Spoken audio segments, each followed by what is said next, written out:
When I was in high school, I had a dream that stuck with me ever since. It wasn't one of those fleeting nightmares or abstract nonsense you forget by lunchtime. No, this dream burned itself into my memory, searing an image so vivid that I had to sketch it the next day. What I saw didn't feel imagined. It felt real, like a warning, or maybe an invitation. In the dream, I was younger, maybe 6 or 7, and playing at the foot of the basement stairs in my childhood home. The air was thick and heavy with that damp, concrete smell I remembered so well. Scattered toys surrounded me, relics of a simpler time, and my old calico cat lounged nearby. Her presence was a comfort, her watchful gaze familiar as she silently kept me company. I reached out to pet her, my hand gliding over her soft fur. But as I did, something changed. Her body stiffened, then began to shift. Her back arched unnaturally, elongating far beyond what should have been possible. Her fur rippled, the familiar black and brown patterns dissolving into swirling shapes, coalescing into a brown paisley dress. Her paws stretched and reshaped into sharp, old-fashioned stiletto boots that clicked faintly against the concrete. I froze, unable to comprehend what was happening. My cat, my comforting, familiar companion, was becoming something else. Her form twisted, her body lengthening unnaturally as the shadows wrapped around her.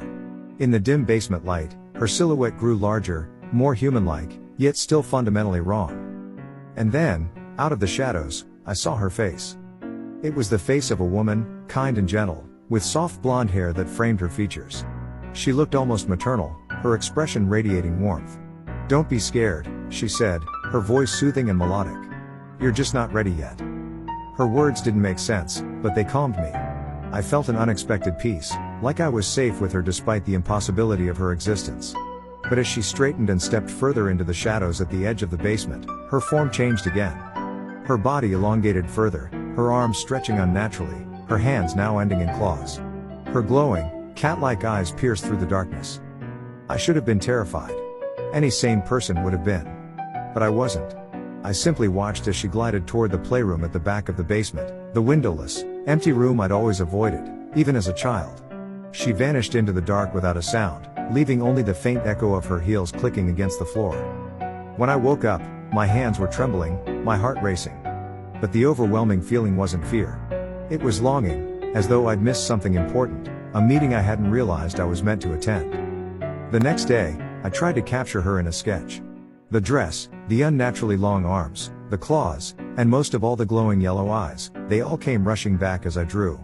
The image wasn't perfect, but it was enough to pull me back into that dream, into her presence. Years passed. I moved away, grew up, and forgot about the dream, mostly. But last week, while cleaning out an old storage box, I found that drawing again. As I stared at it, my chest tightened. In the dim lines of my teenage pencil work, I saw her waiting in the shadows, those glowing cat eyes watching me, patient and expectant.